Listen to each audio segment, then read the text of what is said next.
Assalamualaikum warahmatullahi wabarakatuh. Salam Bapak Ibu Guru Hebat. Salam Guru Penggerak. Perkenalkan saya Anis Gianto, CGP Angkatan 10 dari SMA Negeri 1 Walahan akan melakukan aksi nyata modul 1.1 dalam penerapan filosofi Ki Hajar Dewantara. Tujuan pendidikan menurut Ki Hajar Dewantara adalah menuntun segala kodrat yang ada pada anak agar mencapai keselamatan dan kebahagiaan yang setinggi-tingginya, baik sebagai manusia maupun sebagai masyarakat.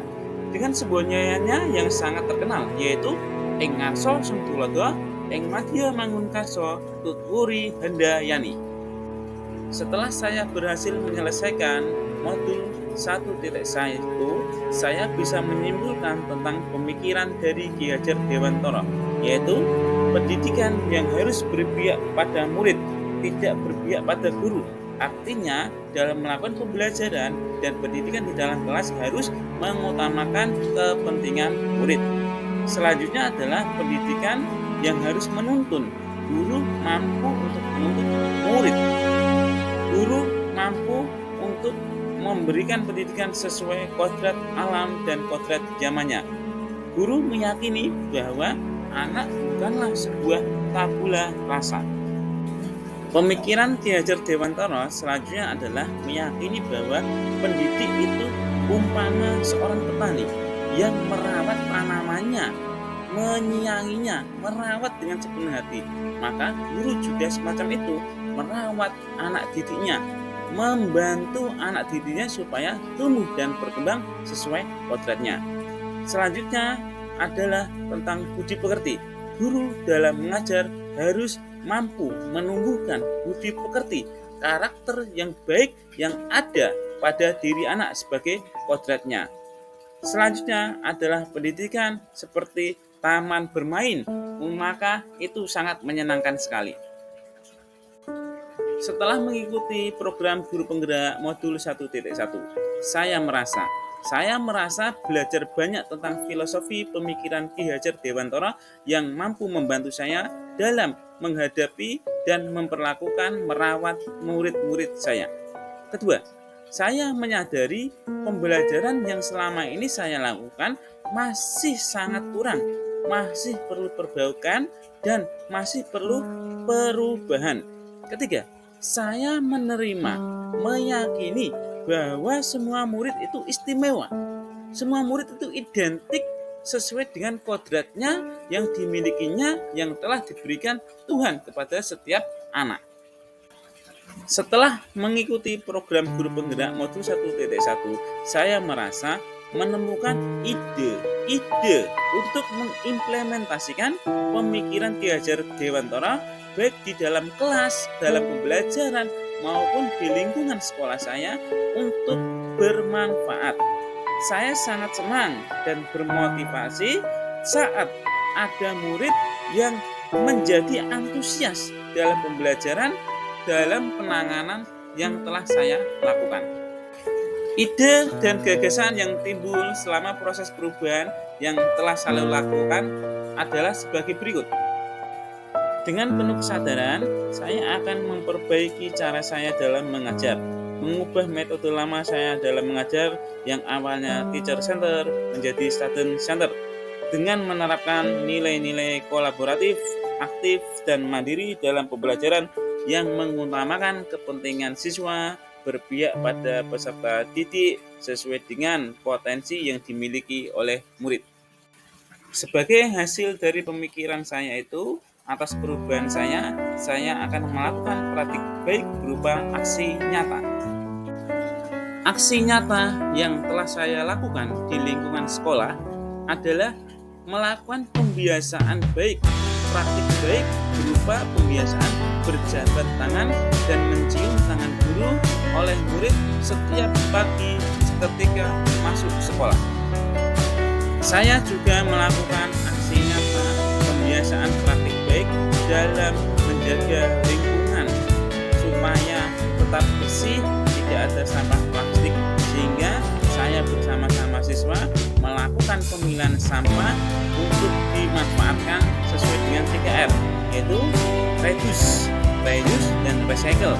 Yang bisa digunakan lagi, yang tidak bisa digunakan didaur ulang. Dalam menjaga lingkungan, terutama lingkungan sekolah, praktik baik tidak hanya dilakukan oleh siswa dalam melakukan pemilihan sampah, tapi khusus adalah sampah plastik dan organik. Praktik baik itu juga dilakukan oleh warga sekolah yang lain, termasuk satpam.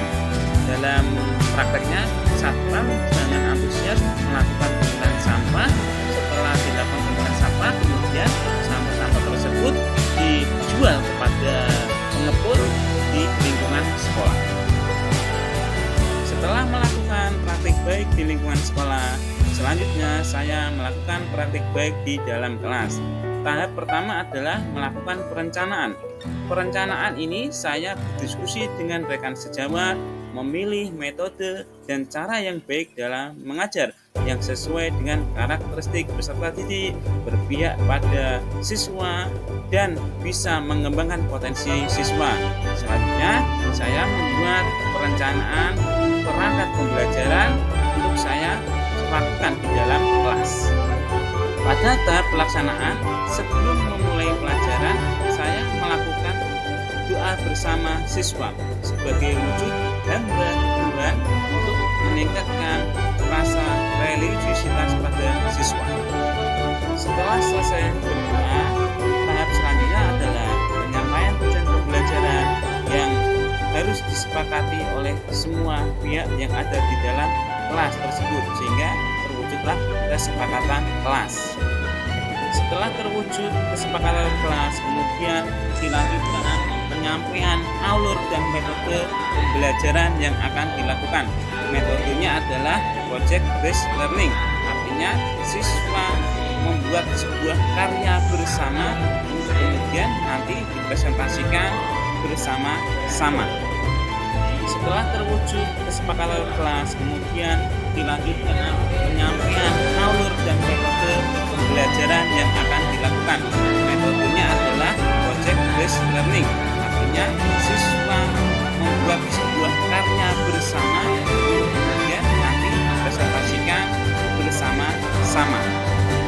Setelah terwujud kesepakatan kelas, kemudian dilanjutkan penyampaian alur dan metode pembelajaran yang akan dilakukan.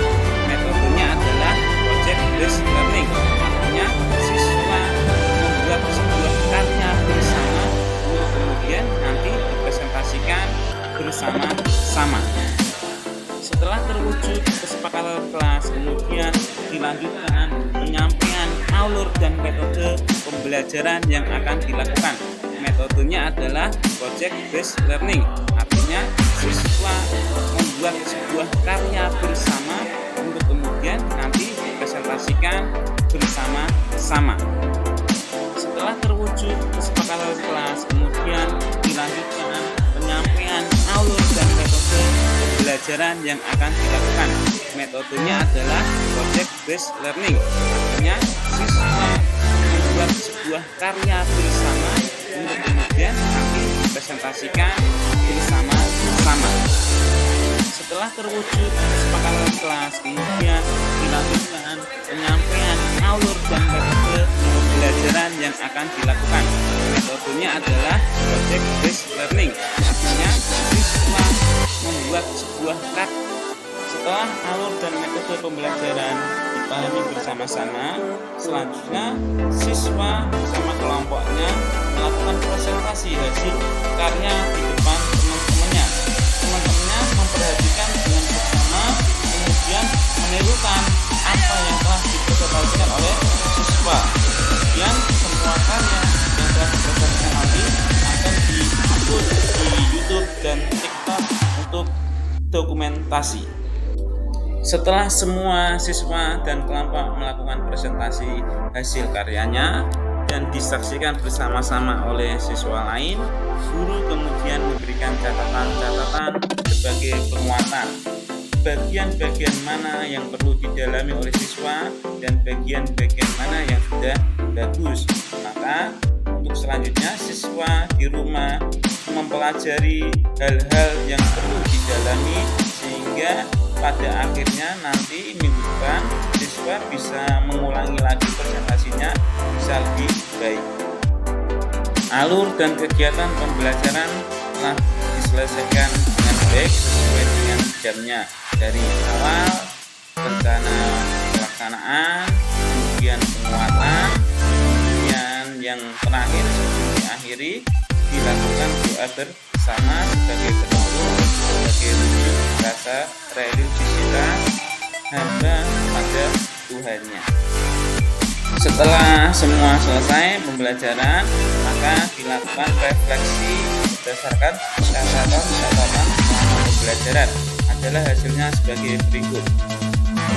Temuan-temuan yang terjadi selama pembelajaran yang telah saya catat sebagai catatan menjadi tantangan bagi saya untuk melakukan perbaikan. Tantangan tersebut adalah masih ada beberapa murid yang hanya diam saja, tidak mau bekerja sama dengan kelompok lainnya di dalam anggota tersebut, hanya pasrah, tidak memberikan ide dan gagasan, tidak memberikan tampil presentasi, dia hanya diam saja.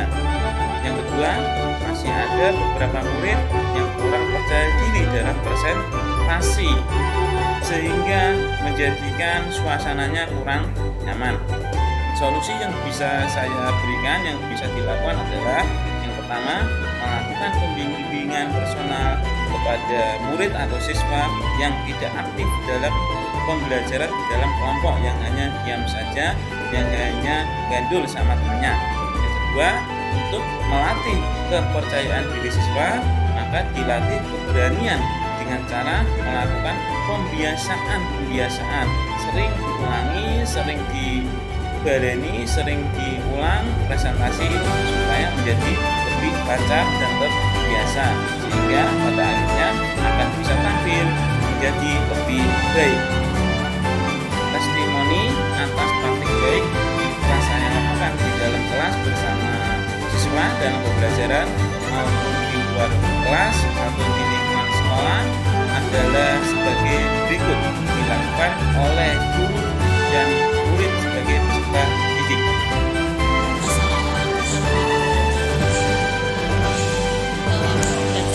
Disampaikan oleh Pak Anies sangat kreatif dan sehingga siswa bisa berkarya. Dalam pembelajaran tersebut, siswa dapat menciptakan suatu karya yang dapat menghasilkan suatu karya sehingga apa yang disampaikan beliau bisa dijadikan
Demikian serangkaian praktik baik yang telah saya lakukan di lingkungan sekolah saya, di SMA Negeri 1 Kelahan, maupun di dalam kelas, dalam pembelajaran bersama peserta didik. Saya CGP Angkatan 10, Sugianto, mengucapkan terima kasih. Salam guru bergerak. Wassalamualaikum warahmatullahi wabarakatuh.